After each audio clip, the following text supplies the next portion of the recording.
Glória a Deus. Quem está feliz, diga glória a Deus. Pode ser, meus irmãos. Graças a Deus por mais uma noite de bênção.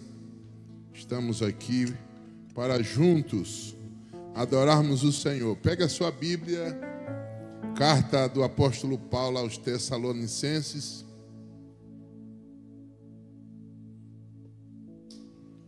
Glória a Deus. É a primeira carta, no capítulo 5. Primeira carta de Paulo aos Tessalonicenses, capítulo 5. O versículo 19. Glória a Deus.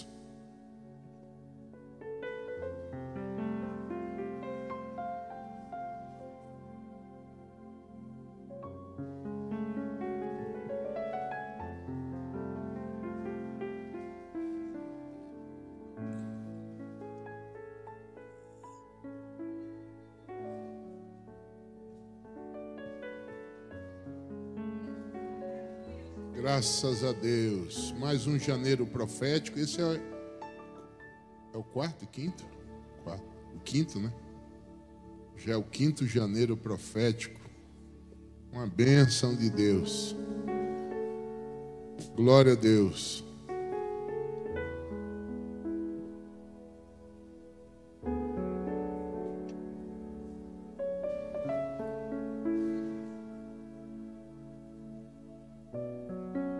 O versículo 19 está aí na tela, vamos ler todos juntos, com muita força. 3, 4. Não extingais o Espírito. Amém? Em outras versões diz, não apagueis o Espírito, não apagueis o Espírito. Obrigado, pastor Valmir, mais uma vez, viu? Deus abençoe toda a família, Deus abençoe a todos, o Rafa, todos amigos aqui. Que bom estarmos juntos, sempre bom estar aqui em Irecê. O Mateus, meu filho, com a minha nora e o neto foram para Ibipitanga, estarão num evento lá esse final de semana. Uma bênção de Deus. Queridos, Deus abençoe pastor Patrick, pastor Davi Rocha.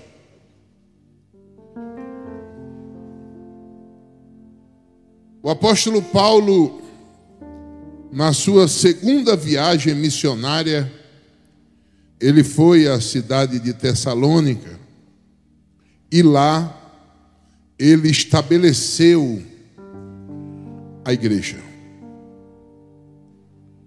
A perseguição foi muito grande. Até mesmo porque a proposta do apóstolo Paulo sempre foi estabelecer uma igreja missionária. O apóstolo Paulo, como ele era um missionário nato, as pessoas que ele ganhava para Jesus, ele fazia questão que aquelas pessoas se tornassem missionários.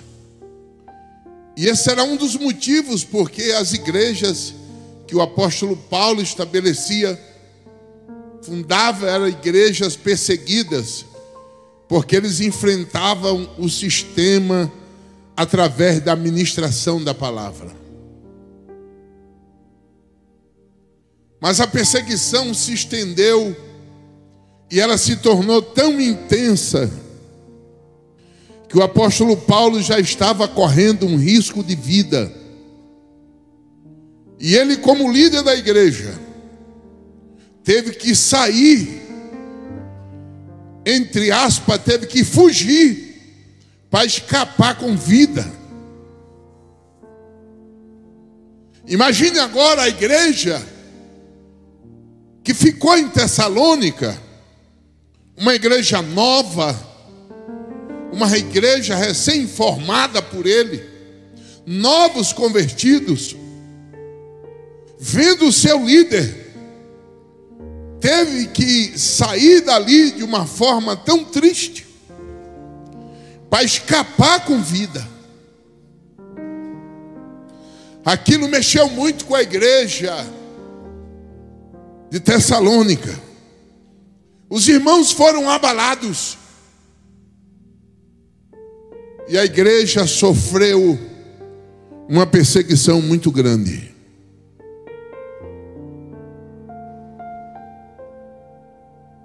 A notícia chegou até o apóstolo Paulo que a igreja estava esfriando. Aquela igreja avivada que ele deixou. Aquela igreja disciplinada. Aquela igreja envolvida na graça e no conhecimento. Os dois pilares que o apóstolo Paulo adotou para o seu ministério. Uma igreja que sentava para ouvir os ensinamentos, mas também era a mesma igreja dos mistérios, dos milagres, dos sinais. Essa igreja avivada estava apagando. A perseguição foi tão grande que foi esfriando aquele povo, porque eles já tinham dificuldade de se reunir. As pessoas que cantavam estavam perdendo o prazer de cantar. Aquelas que oravam já estavam perdendo o prazer de orar. Aquelas que pregavam já estavam perdendo o prazer de pregar. As que evangelizavam já estavam perdendo o prazer de evangelizar. O obreiro querido do apóstolo Paulo, Timóteo, esteve lá para conhecer de perto a situação da igreja. A igreja avivada, a igreja animada, aquela igreja motivada. Agora era uma igreja que vivia triste.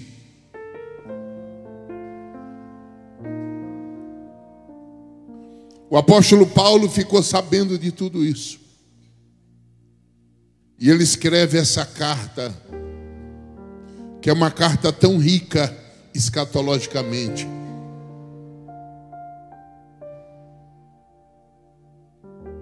E ele usa o método que promove avivamento na igreja de Cristo. Ele começou a escrever falando das coisas do céu. Uma igreja que a mensagem da cruz não alegra ela, não aviva ela, não é a igreja de Cristo.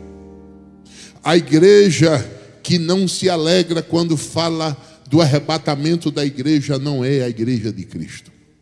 A igreja que não se alegra quando fala dos dons espirituais não é uma igreja de Cristo. A igreja de Cristo, ela se alegra quando fala das coisas do céu. Quando se fala de perdão, quando se fala de restauração, quando se fala de avivamento. O apóstolo Paulo escreve falando para aquela igreja sobre as coisas do céu, para animar aquele povo. Mas esse verso, ou esse versículo, ele é impactante, porque o apóstolo Paulo foi muito direto. É por isso que quando a Bíblia foi organizada, eles fizeram questão de deixar esse versículo com essa frase: não apagueis o Espírito. A mensagem principal para o apóstolo Paulo para a igreja foi esta: não apagueis o Espírito Santo. A ideia que o apóstolo Paulo está escrevendo aqui é o seguinte: não impeça a ação do Espírito Santo. Aleluia! Não retenha ao Espírito Santo, o mover do Espírito Santo na vida de vocês. Não deixe a perseguição apagar a chama que eu fui aí acender. Aleluia! Não apagueis a chama do Espírito. Os que cantavam voltam a cantar. Os que oravam voltam a orar. Os que iam para a rua evangelizar, voltem a evangelizar. Não apagueis, não rejeite a ação do Espírito na vida de vocês. Aleluia, aleluia. O apóstolo Paulo está escrevendo, dizendo: o Espírito Santo quer usar vocês. Aleluia. E vocês não querem ser usados por Ele. O apóstolo Paulo está dizendo: pessoas talentosas, que têm uma voz maravilhosa, que quando cantava o céu descia, as pessoas eram tocadas, não querem mais cantar. Estão dizendo: eu vou ficar aqui no meu canto, não quero fazer mais nada, por causa de perseguição, por causa de fuxiqueiro, por causa de conversador. Não apagueis a chama do Espírito. Eita, eita, eita, eita, eita, eita. Não apagueis, não te importes. Recanta. O Espírito de Deus quer usar vocês.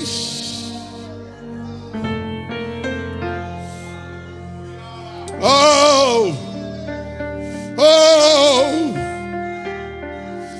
Quando a chama está acesa, você canta até na prisão.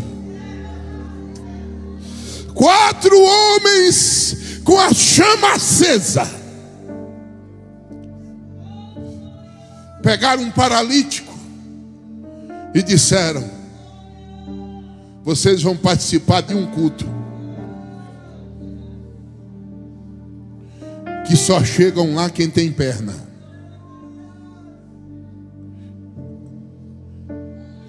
Mas minhas pernas não funcionam, mas a minha chama está acesa. Quando a chama está acesa, você consegue pôr de pé quem não tem pernas. Porque o que põe um homem de Deus de pé não são as pernas que ele possui, mas é a chama do Espírito. Pegue na mão de alguém: Deus vai colocar você de pé. E canta. Eita. 4 homens inflamados pegaram um paralítico e disseram: vocês vão entrar no culto. Aleluia. Quem está com a chama acesa, olha para um filho desviado e não chama ele de desviado, chama ele de profeta. Pare de chamar o teu marido, o teu filho, a tua esposa, quem quer que seja da tua família que está afastado de desviado. Começa a chamar ele de vaso de Deus, instrumento de Deus, profeta de Deus. Ei, Jeová vai pegar ele, a chama vai acender novamente. Eu estou sentindo essa chama aqui. Eita, eita. Jeová vai acender chama que faz tempo. Tem gente aqui que foi batizada há muitos anos, não fala em língua, vai voltar a falar hoje. A chama vai acender em você. Você vai voltar quem você era. Ora canta.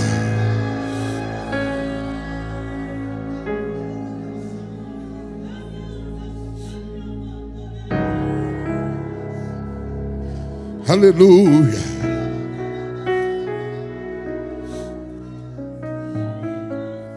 Entraram no culto sem a porta abrir. Quem tem a chama acesa é assim. Não precisa de porta de ninguém. Se eu não abrir, ele não entra. Se a chama estiver acesa, entra.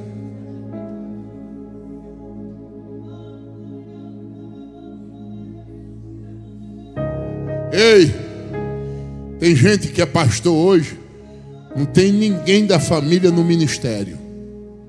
Eu tive o privilégio de ter um pastor, o meu sogro, a vida toda. Mas tem gente que nunca teve ninguém no ministério. E por que é pastor? A chama, a chamada. É Deus que olha.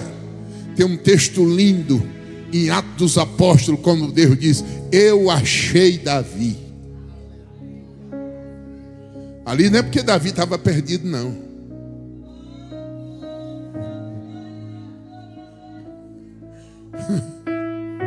Eu achei Davi. Filho, eu queria um sapato que fosse todo riscadinho assim, meio fosco e meio brilhoso. O salto mais baixo,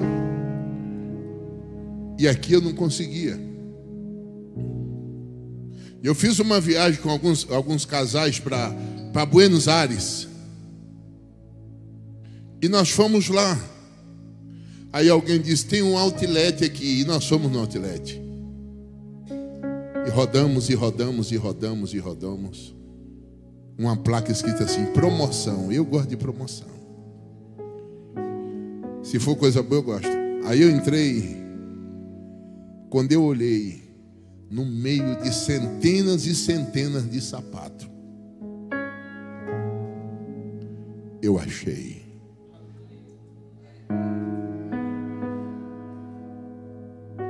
Deus está dizendo: eu achei aquilo que eu tanto desejei.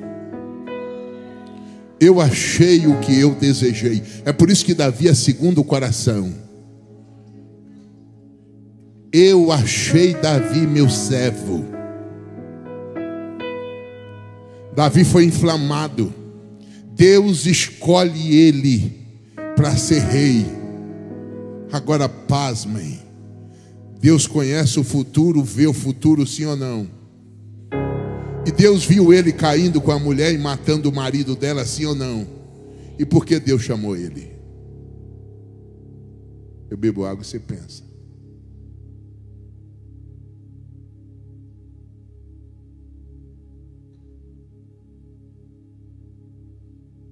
O que faz Deus chamar um homem não é a velocidade que ele tem para ir, mas é a rapidez que ele tem para voltar. Deus ama quem volta rápido, quem tem facilidade para se arrepender. Decanta. A marcha de Davi para ir era 200 por hora, mas para voltar era 500 por hora. Ele era muito mais rápido voltando. A espada desceu para Davi. Quando ele contou o povo, o anjo desceu e tirou a espada da bainha. A espada já não estava na bainha, mas ele foi mais rápido do que o anjo. Antes que a espada chegasse nele, ele chegou em Deus. Que quem chega em Deus, a espada não pega, não atinge. Levante a tua mão. Um homem com a chama acesa. Gigante ele derruba é com a pedra. Urso-leão é com a mão. O homem com a chama acesa, ele até cai, mas se tranca num quarto dizendo: levantar-me-ei. Recanta, recandaraia. Um homem com a chama acesa, ele não fica prostrado. Ele perde cabelo, ele perde mulher, ele perde força, mas ele não perde o Deus que ele serve.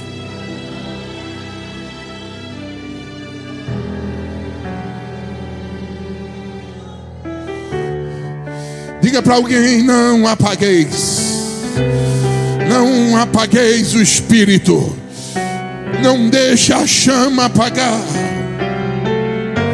Oh, aleluia.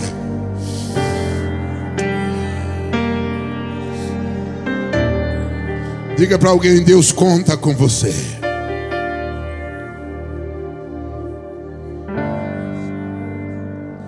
É tão triste quando a chama apaga. Jesus chegou em Betânia. Marta corre, questiona, sim ou não? Mas não dá para cobrar de alguém que nunca teve a chama acesa. Marta nunca teve a chama acesa.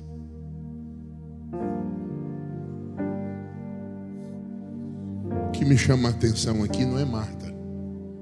O que me chama a atenção era uma que não saía dos pés dele.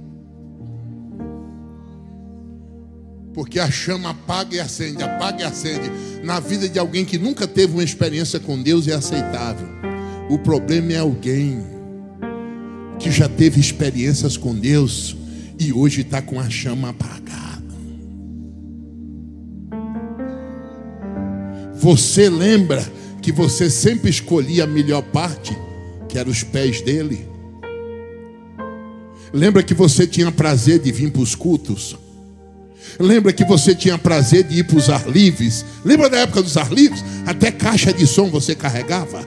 É para você que eu quero pregar hoje. Eu não quero pregar para aqueles que ainda não teve uma experiência com Deus. Ei, a tua chama vai acender hoje pela primeira vez. Mas eu quero falar com você que já teve a chama acesa,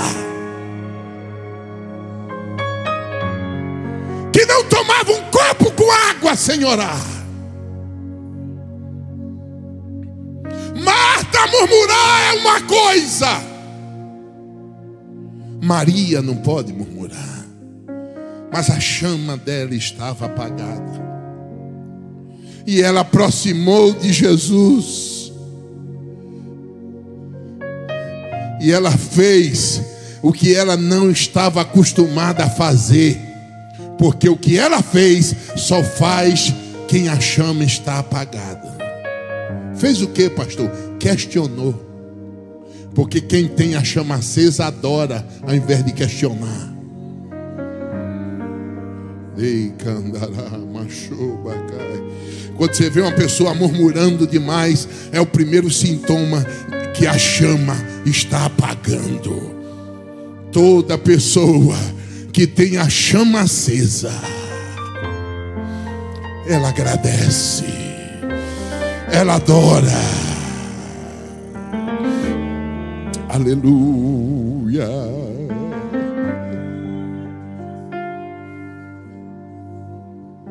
Mas olhe isso. Quando Jesus chegou, aquela que tinha a chama acesa ficou em casa. Esse é o segundo sintoma de que a chama apagou. Ama ficar em casa quando tem que estar na casa do Senhor.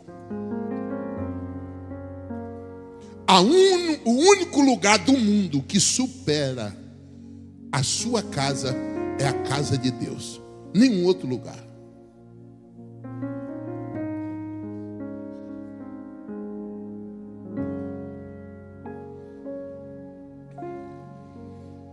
É o primeiro sintoma de quando a chama apaga na vida de uma pessoa.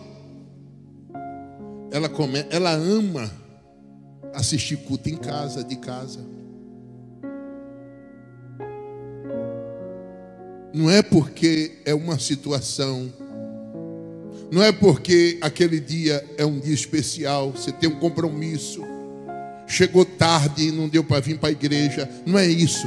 Eu estou falando daqueles que era para estar no culto aqui hoje,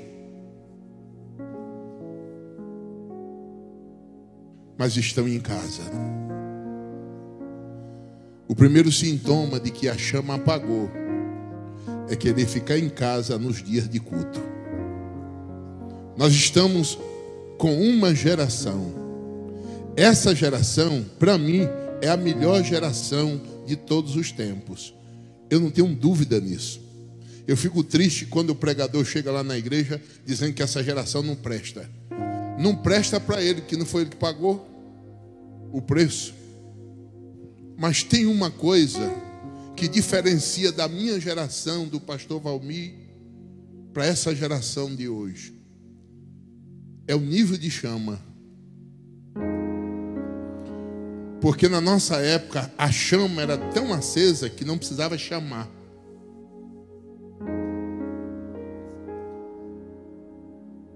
Vou falar rapidinho a minha rotina quando eu era um adolescente jovem lá na roça. A minha rotina, só o domingo, 5 horas da manhã, matutino. Chegava em casa, tomava um café ligeiro e ia para a escola. Acabava a escola dominical, ensaio. Eu tocava ensaio dos jovens. Terminava o ensaio, corria para casa para almoçar. 1h30 tinha que estar na igreja para pegar a caixa de som, colocar na cabeça, nas costas, para levar para a praça para o ar livre. Terminava o ar livre, 3 horas, 3 e pouco, até desarrumar 5 horas. Corria para casa, tomava um banho, 6 horas, 6h15, tinha que estar na igreja, se quiser sentar. Porque 6 horas a igreja já estava repleta e de longe se ouvia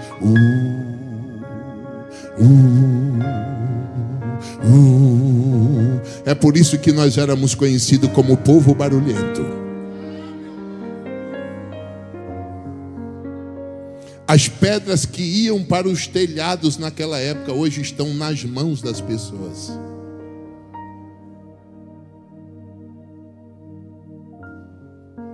Quando dava 9h30, 10 horas da noite, a gente estava cansado, mas feliz.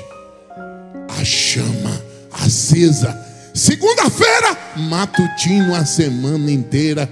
E pasmem, nós tínhamos circo de oração dos jovens. Ensaio dos jovens, a igreja enchia. Para ver os jovens ensaiarem, pois muita gente era batizada com o Espírito Santo no ensaio dos jovens. A diferença dessa geração para outra é só o nível de chama. Quem tem a chama acesa, não precisa nem chamar que ele vem. Quando a chama está descendo, você tem que ficar insistindo para vir. Eu ainda sonho de ver essa geração que é maravilhosa. Por que eu digo que essa geração é maravilhosa? Porque se a minha geração tivesse celular, eu nem sei se eu seria crente. Mas se essa geração de hoje que é maravilhosa, diga aí para o teu irmão, ó, seus filhos, seus netos são maravilhosos. É a melhor geração, fale isso. Profetize isso. Profetiza isso. Nós estamos vivendo um novo tempo, um novo momento, tecnologia. Olha só essa igreja, olha que coisa linda. Que riqueza isso aqui. É o que o apóstolo Paulo está dizendo, não deixe nada apagar a chama. Essa geração, ela precisa voltar a acender a chama como era antes. Se nós voltarmos a acender a chama como nós éramos antes, com a tecnologia que temos hoje e os recursos que temos hoje, meu Deus do céu. Aqui não precisa, mas lá eu preciso. Nosso culto oficial é domingo de manhã e eu tenho que acordar 7 horas da manhã para fazer o primeiro vídeo chamando o povo. Alguém diz assim, João Batista era tremendo, que o povo ia para o deserto ouvi-lo. Sim. A mensagem de João não era nem atraente. É que ele pregou numa época em que as pessoas tinham a chama acesa. As pessoas tinham prazer de ouvir mensagem. Vocês estão pensando que na nossa época de jovem as mensagens eram receba a chave, 3 passos para um milagre? Não, não era isso não. Jesus está voltando. A trombeta está soando. Vem, vem, eis que cedo venho. Causava um temor muito grande na igreja, mas quando orava era muita gente batizada com o Espírito Santo. Diga para alguém, a chama tem que acender. Não apagueis não apagueis. Aleluia. Não podemos cobrar de Marta, mas Maria sim. Ei, Jesus chegou e ela em casa. E Jesus perguntou: aonde ele está? Quando chegou lá, Jesus pediu para remover a pedra. Aquela pedra que foi removida, aqui traz um significado muito grande. Eu sei que você está pensando no Lázaro que estava no túmulo e a pedra que estava lá no túmulo. Mas eu quero que você pense sobre esse Lázaro que está morto dentro de você. Aquele Lázaro que era vivo. Aquele Lázaro que se assentava para ouvir Jesus. Aquele Lázaro que tinha prazer de estar no culto para adorar a Deus. Aquele Lázaro que sentia na hora da mensagem o arder. Aquele Lázaro que se alegrava. Aquele Lázaro. Jesus veio ressuscitar ele. Aquele Lázaro que está dentro de mim, que está dentro de você. Aquele Lázaro aceso, que tinha a chama acesa, que não desistia por nada. Aquele Lázaro que estava vivo. Jesus veio ressuscitar hoje dentro de nós. Remova a pedra. Tira a pedra. Tira essa pedra, que o Lázaro vai voltar a ter vida. Aquele que evangelizava vai voltar a evangelizar. Aquele que pregava vai voltar a pregar. Aquele que cantava vai voltar a cantar.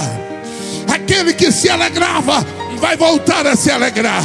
Quem crê nisso, diga glória a Deus. Remova a pedra. Remova a pedra de si. Remova a sua pedra.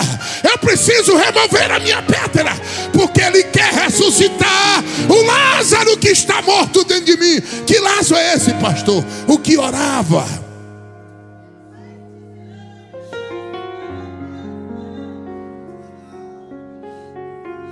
Aquele Lázaro, João Guiar, que passava horas de joelhos.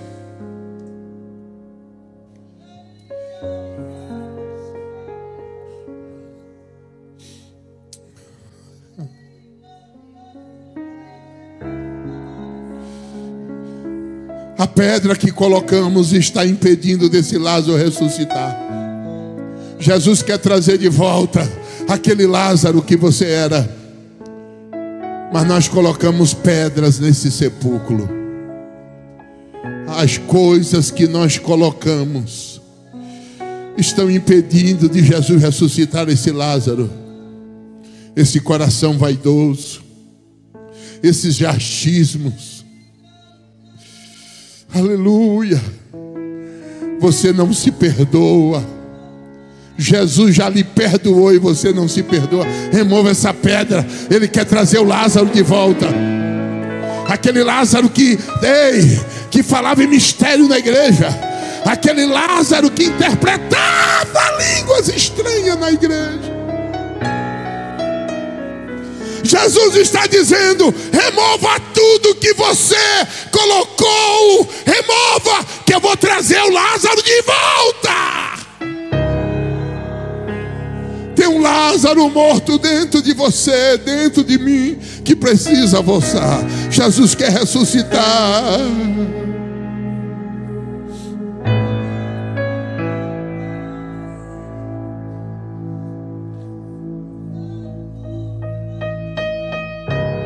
Lembra que nos congressos de missões você chorava? Lembra quando você era jovem, que você chorava pedindo Deus almas? Jesus quer ressuscitar. Remova a pedra, vai. Remova as coisas que foi colocando. Remova o rancor. Remova a mágoa. Remova a revolta dentro de você. Remova essas pedras.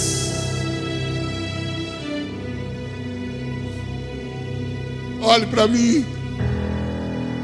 O que está faltando não é água. O Espírito sempre teve. Pastor Patrick, o que está faltando é sede, porque água tem. Água, o Espírito é o mesmo. O Espírito é o mesmo. Que volte a sede que nós tínhamos.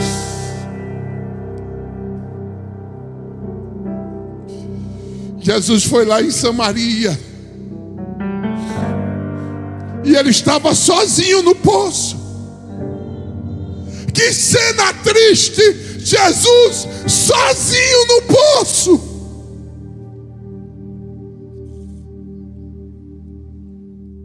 Do nada aparece uma mulher com muita sede.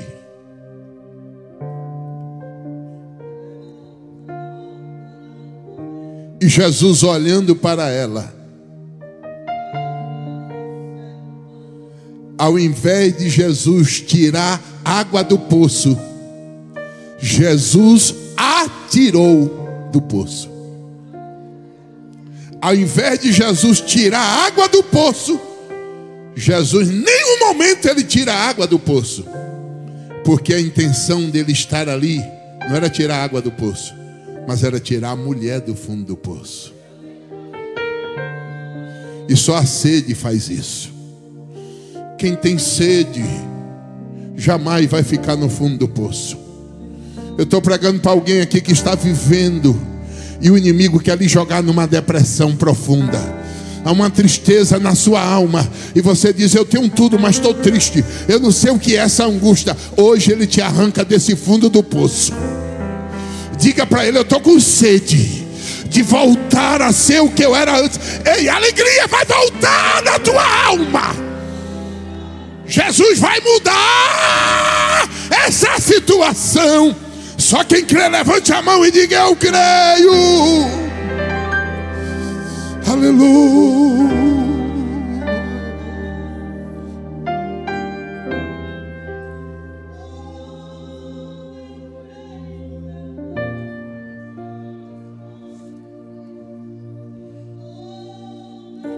Eu fecho a Bíblia.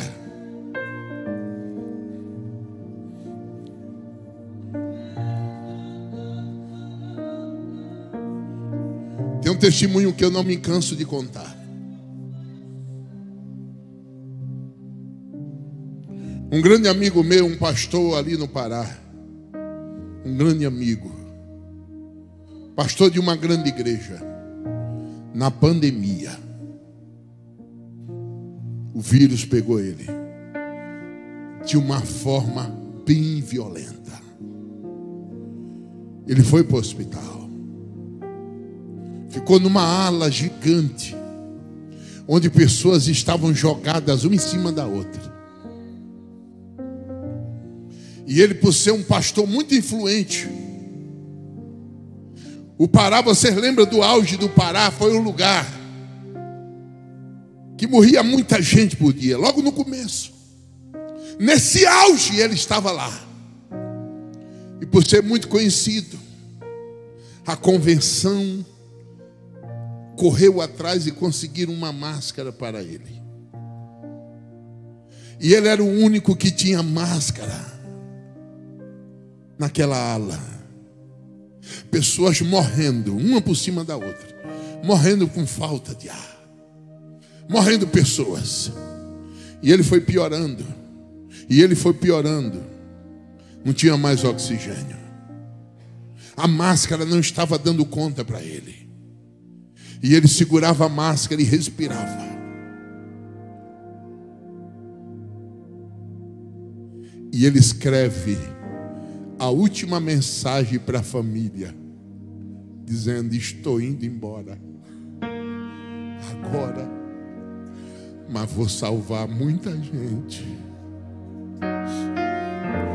Ele arranca a máscara do rosto, ele tirou a máscara e saiu andando, e tonto, caindo e levantando e passando nas pessoas, colocava no nariz das pessoas, dizendo: receba a vida, receba a vida, receba a vida, receba a vida, receba a vida, receba a vida. Caiu morto. E as pessoas que ele tocou se levantaram.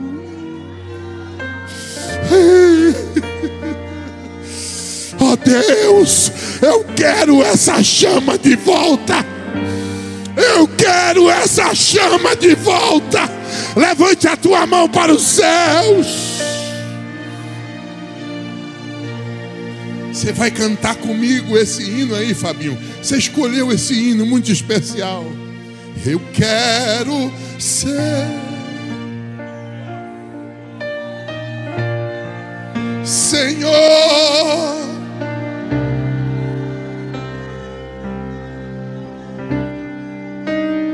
como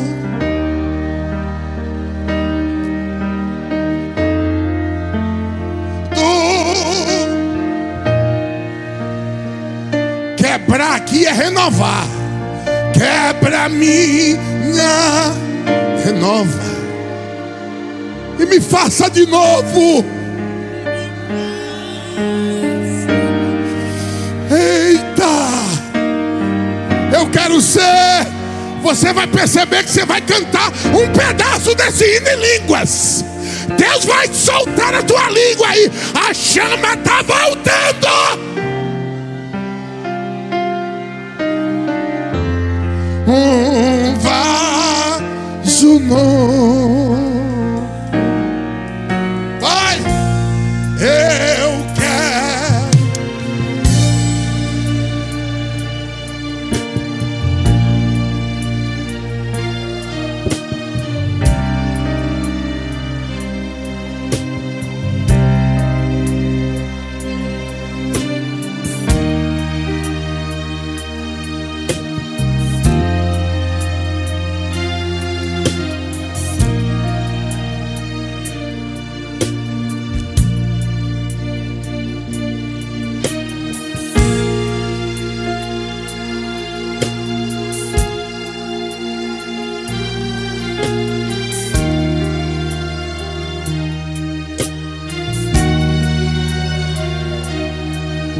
Não apagueis, não impeça do Espírito Santo de tomar. Mas pastor, naquele tempo eu não tinha nada, naquele tempo era pobrezinho, naquele tempo era diferente. Não, ei, não importa se você estiver usando sandália famosa, de marca, sapato de marca, terno de marca, camisa, vestido de marca, não importa, deixa o Espírito Santo te tomar. Não apagueis.